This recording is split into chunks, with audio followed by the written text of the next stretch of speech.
নতুন মৌসুমের শুরুতেই গোল উৎসবে মেতেছে বার্সেলোনা। অন্যদিকে ২ মৌসুম শিরোপাহীন থাকা রিয়ালের যাত্রা শুরু কষ্টার্জিত জয়ে। সমর্থকদের মনে তাই এখনই উঠছে প্রশ্ন, উঠতে থাকা এই বার্সাকে লা লিগায় আটকাতে পারবে তো রিয়াল মাদ্রিদ? ফাতিন ইশরাকের রিপোর্ট।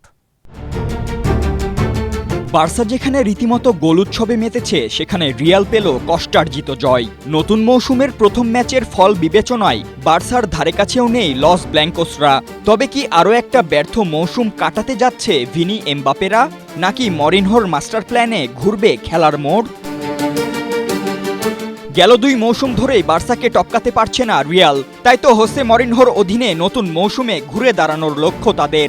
কিন্তু নিউ সিজনে নিজেদের প্রথম ম্যাচেই এসপানিওলের বিপক্ষে ২-১ গোলের কষ্টার্জিত জয় আর পারফরম্যান্স বিবেচনায় এমবাপে ভিনিরা এখনও যে ছন্দে ফিরতে পারেননি তা স্পষ্ট। অন্যদিকে বার্সা যেন এবার ফিরেছে আরও ভয়ঙ্কর রূপে। এলচেকে তাদেরই মাঠে ৫-০ গোলে রীতিমতো উড়িয়ে দিয়েছে হ্যান্সি ফ্লিকের দল। রাফিনহা লোপেজের জোড়া আর অভিষিক্ত করিম আদেয়েমির ১ গোল। নতুন মুখ অ্যান্থনি গর্ডনও অভিষেকে করেছেন ২ অ্যাসিস্ট। শুরুটাই যখন এমন, তখন এই বার্সেলোনাকে থামানো কতটা কঠিন তা হয়তো বলার প্রয়োজন নেই। এর সাথে তো আবার মাঝমাঠে যোগ দিয়েছেন রদ্রিও। ২ কোচ বদলের পর অবশেষে মরিনহোতে থিতু হয়েছে লস ব্ল্যাঙ্কোসরা।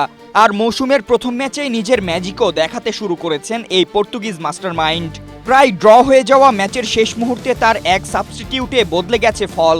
ম্যাচের ৮০তম মিনিটে বেলিংহ্যামকে তুলে নিয়ে ২১ বছর বয়সী স্প্যানিশ তরুণ স্ট্রাইকার কার্লোস এসপিকে মাঠে নামিয়েই এসপানিওলের বিপক্ষে জয় ছিনিয়ে আনেন মরিনহো। তাই তো এখন প্রশ্ন, হ্যান্সি ফ্লিকের উঠতে থাকা এই বার্সাকে মরিনহোর মাস্টার প্ল্যান এবার থামাতে পারবে?